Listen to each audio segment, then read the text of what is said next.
Hello, Sir Elton. Hello. Elton and I met a year ago when I interviewed him after his book came out, Love is a Cure, which I highly recommend. And he came and talked to the NewsHour about this after basically beating people up on Capitol Hill all morning to get them to support the cause. And we talked about all kinds of things, and I'm going to try to reprise part of that conversation today, but I want to start kind of where you ended by talking about the stigma issue. Because it seems to me one of the things that's happened with AIDS, HIV awareness in this country especially is that we're happy to look the other way now. And we've decided, well, we fixed that, didn't we? When people see statistics like, oh, there was not another baby born in the District of Columbia with the virus last year, they say, well, we're done with that now, and we'd really not rather think about it anymore because it makes us nervous. So how do you, as a philanthropist, speak to that resistance? Well, the stigma is hindering us saving so many lives. I mean, the stigma is still there. People are going to their doctors, finding out they're HIV positive, or they're not getting tested at all. They're afraid. They're still afraid to get tested. They're afraid of this disease. This disease is so treatable. It's probably easier to treat this disease than diabetes. But people are still ashamed. It's a shame-based disease because it's initially a sexually transmitted disease. It drives people underground. And until we come up with a solution, and I don't know what it is, but I know that people must show more compassion and must feel freer to come out without fear of being attacked, verbally or physically. Until we do that in this country, then we're still going to drive people underground and make our mission to turn the AIDS thing around in America. That's so much more difficult. It's terrible because 30 years ago that was the situation, and 30 years hence it's now the situation again. Do you find it's even more difficult in a nation like a prosperous country than it is abroad? That is, we are more willing to look away? Or when we look at the history of places like South Africa, were they looking away too? They were, but now you can see people in South Africa wearing T-shirts saying, I'm proud to be HIV. I remember being at the Baragwanath Hospital in Soweto and sitting there about 10 years ago when all the men had died and it was basically the women sitting around a table. And they were starting to say, right, we're going to take this disease by the scruff of the neck. We do not want to pass this disease on to our children. We want to educate ourselves about this disease. And they were beginning to wear T-shirts saying, I am HIV and I'm proud. They weren't scared to do that. You won't find, it's a bit embarrassing. If I can take this lightly for a minute, you don't go to the doctor, or if you go to the doctor and you come back and have lunch with a friend and say, oh, I had a bad cough, then that's understandable. You don't go to the doctor and come back and have lunch with your friend and say, oh, I've got gonorrhea. It's the same kind of thing. It's a shame-based thing. You keep it to yourself. You don't want anybody else to know.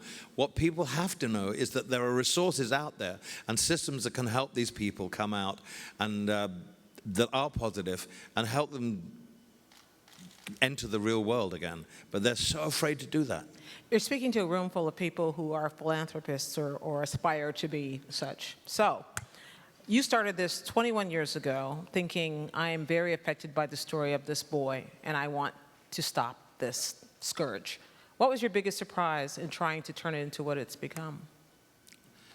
The biggest surprise is how naive we were. I mean, we was so, there were two people in the kitchen trying to do something about AIDS. But as I said in my speech, if you've got the willingness and the drive and the compassion and the competitiveness, and we were being competitive with other organizations in those days, we just got on with it. Did people say no to you because of your celebrity ever? Sorry? Or did your celebrity help or hurt, or did it ever hurt? No, my celebrity has always helped. It's never been a hindrance. It's always been good for, for fronting, this cause.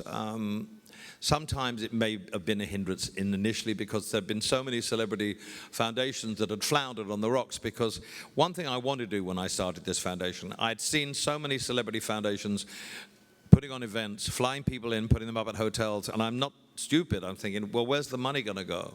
And that's one thing that I was absolutely intent on doing when we started this foundation, was that making sure that we didn't waste a penny of what people had given us, whether it was $100,000 or a dollar. And to this day, our expenses, our overheads are only like 3%, and we pay our own way.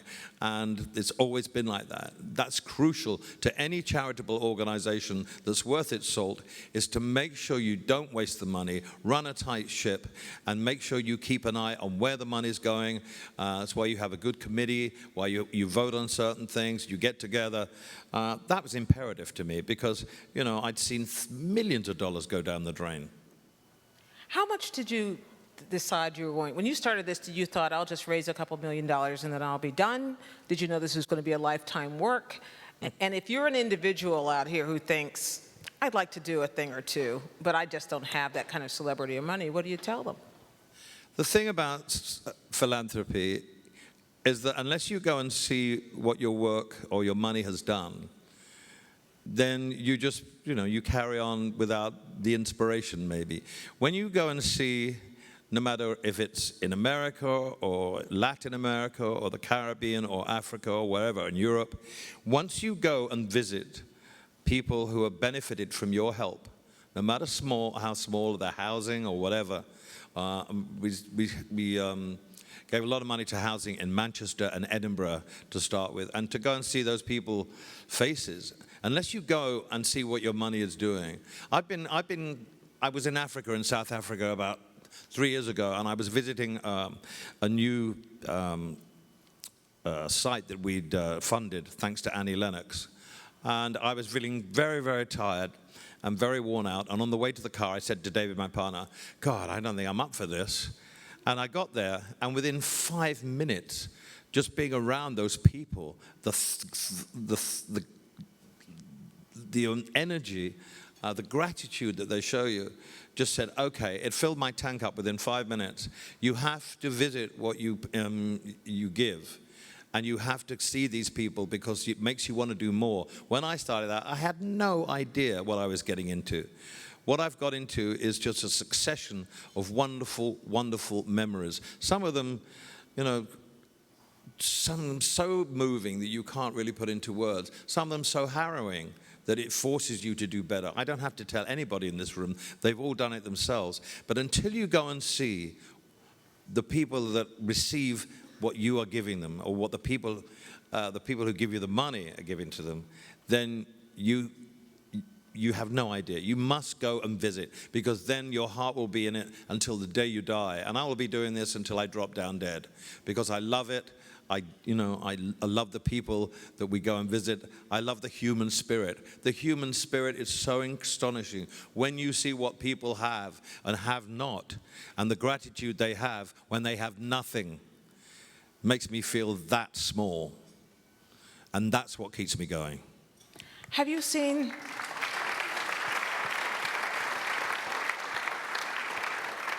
the work of other foundations along the way as you've been working on this over these years that have made you think, that's the way to do it, or they're doing it well?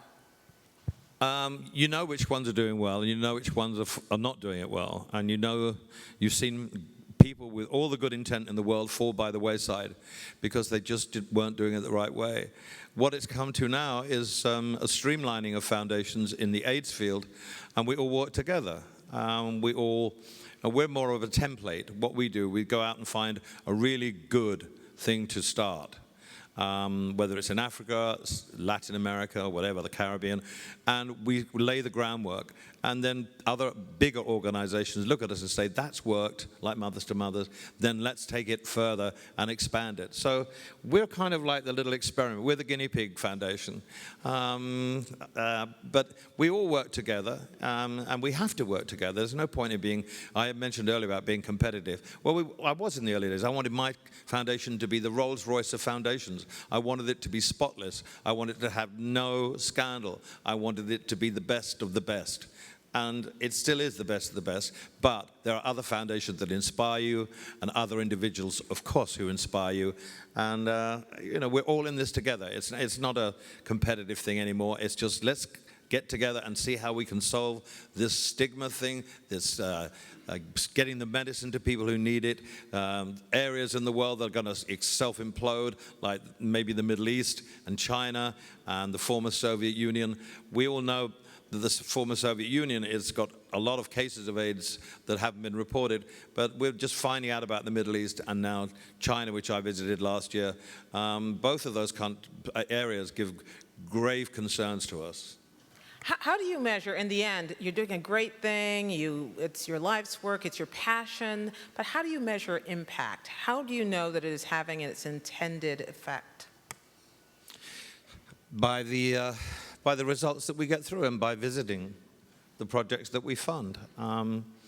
By seeing how you can change a person's life by very little money whatsoever.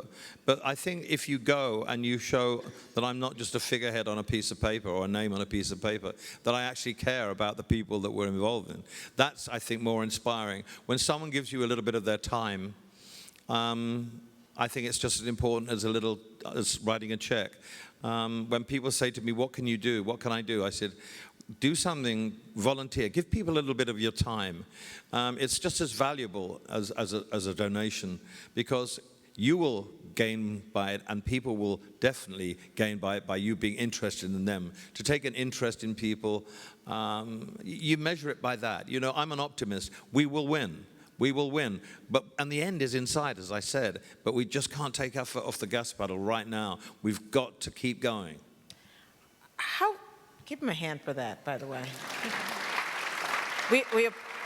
We applaud optimism here. Tell me about where you've been in the last 12 months that has inspired you. Wow. I get inspired everywhere I go.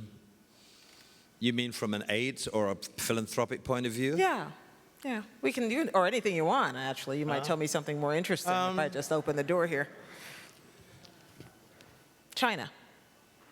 What did you learn in China? Well, the Ukraine. Ukraine is one place, you know, where we started off along with someone else's foundation, and we went there, and the infection rate was so enormous.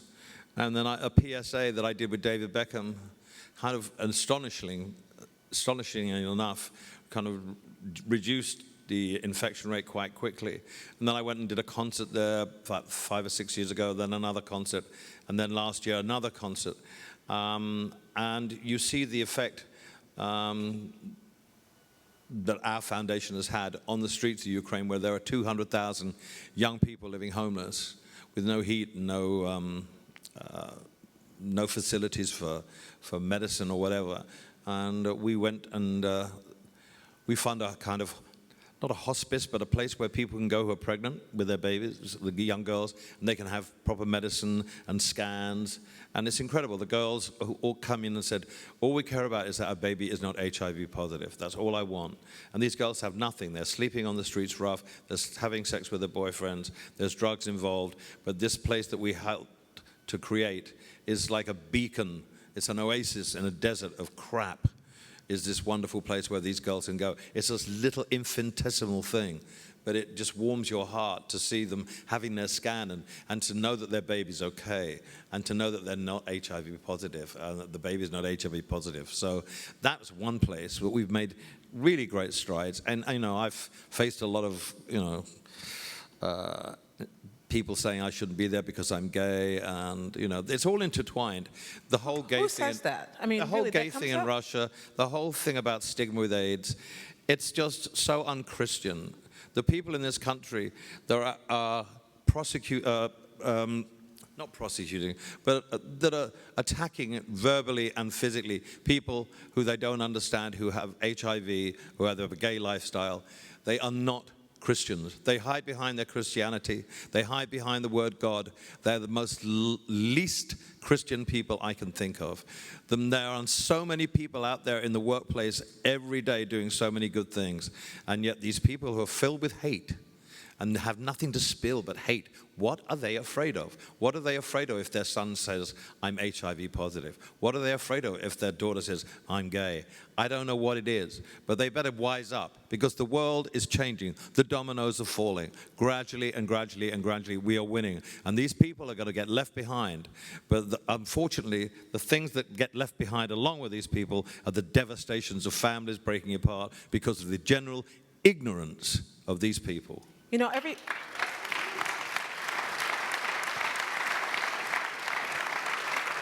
Can you believe in 2013 that we still are perturbed about someone's religion, someone's color, someone's sexuality? It's a sign that the human race is basically dumbass, stupid. If these people are crazy, they're the crazy ones.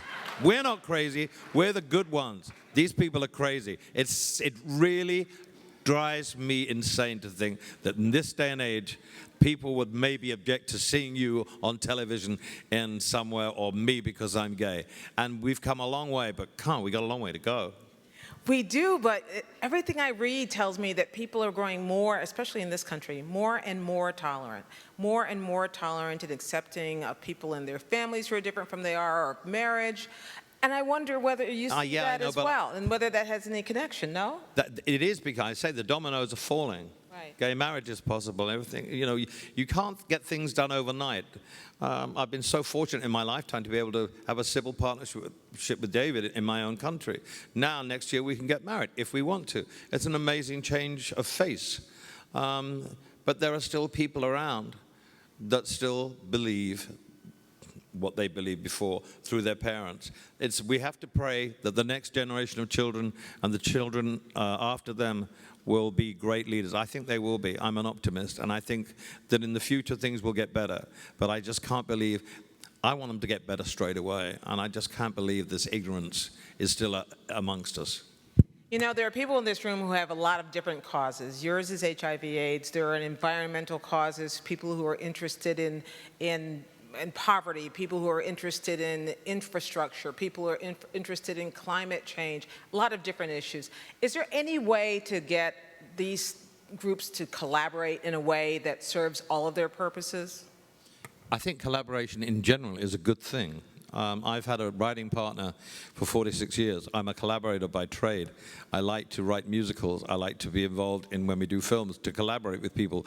People have amazing minds in other fields. And I think the more we can collaborate with each other, the better it is. We're all intertwined as human beings. And we all want the human race to survive. We all want our planet to be a healthier, safer place for our children to grow up in. So I think the more we collaborate together and use our minds, it can only bring good. And you know, there's so much intelligence in this room that I'm sure people in this room collaborate with each other all the time. You can feel it. You can feel what the Rockefeller Foundation does. It's because of collaborations with so many different causes, so many different things. And that's why it's become so successful, because the more you have momentum behind you, and the more people get behind you, and you get this big jolt of energy from someone that you don't know, who represents something different for their causes, say global warming, and you talk to them, and then you hit on the same thing. You get something from, that's called communication. I'm a great believer in humans getting together and talking. I'm not sure it should be done over the internet. But You're a throwback? I'm a Luddite. I like people to actually get face to face and talk to each other. And I think that's the way to get things done. Okay, I'm going to ask for one little piece of collaboration. I know somebody out there is checking their phone. What's the score in the World Series game tonight? 6-0 who? Oh my goodness. Red Sox. Big night in Boston. Sorry about that. Oh, the Red Sox won? No, they're 6-0 ahead. So I think that sounds good. It's going to be a party in Boston. Okay, yeah. The reason I wanted to ask that question is because I'm going to turn the corner a little bit, because everybody in this room knows you because of your incredible generosity and philanthropy, but they really know you because you provided the soundtrack to their lives in so many ways. So last time we chatted, I asked you a question that was my own personal question that I'm going to share with everybody else, because, you know, it was my curiosity. I wanted to know, how many times in your career have you sung Benny and the Jets? This is Jeopardy for 1,000, right? Do you know it has to be nearly, I would say, 2,500, 600,000 times. And I still stutter when I sing it. And do you ever go, oh, really? Do I have No, to? every No. time I go on stage, music is a privilege. I was born in a household in North London in council government housing. And it was after the war. I grew up with my grandmother, my grandfather, and my aunt, and my mother. And my father was in the Air Force, and he was away. So we grew up with music, and I learned to play when I was 3, or I picked up the piano when I was 3. And we gathered around the radiogram, and we all listened to the radio. And luckily, for me, music has been a constant in my life through times of happiness, grief, despair. It's always been there. I've always turned to it. And it's a great communicator. It's a great leveler. I can not only go around the world and try and say things to people, but my music brings people together as well. In Northern Ireland, when the awful things were happening there, Catholics and Protestants could only come together at a concert, and not many people went there to play because they were too frightened, because the hotel had, it was unbelievable, the hotel in Belfast. But it was so emotional to see those people come together for 2.5 hours and not hate each other. And that's the power of music. It's also the power of sport. It doesn't matter what race, what color, what sexuality you are. You can be in a room for 2.5 hours with someone next to you that you don't know, and you'll be hugging them by the end of the show because you're happy. And that's the greatest gift I've ever been given. And that has helped me obviously raise a lot of money for the AIDS Foundation and for other causes. I'm a huge supporter of breast cancer. I do that every year in New York, and for the Evelyn Lauder Breast Cancer for Sloan Kettering. They're very intertwined, AIDS and breast cancer. And if anyone of my friends has an illness or needs help and there's something to be done, I will do that too. It takes very little of my time to give back. I spent so long in my life being selfish, so long being self-absorbed, so long wasting so much valuable time. I wish I had that time back because I would put it to really good use. And that's why I work really hard for the foundation now, and why I work hard on other causes as well. I was not a very nice person, and now I think I'm okay. You are more than okay. I think speaking on behalf of everyone in the room, I can say that your music has provided not only a soundtrack, but also an accompaniment through happiness and sadness and grief and accomplishment and failure even. And your example of giving back has as well. Sir Elton John, thank you so much. Thank you, everybody.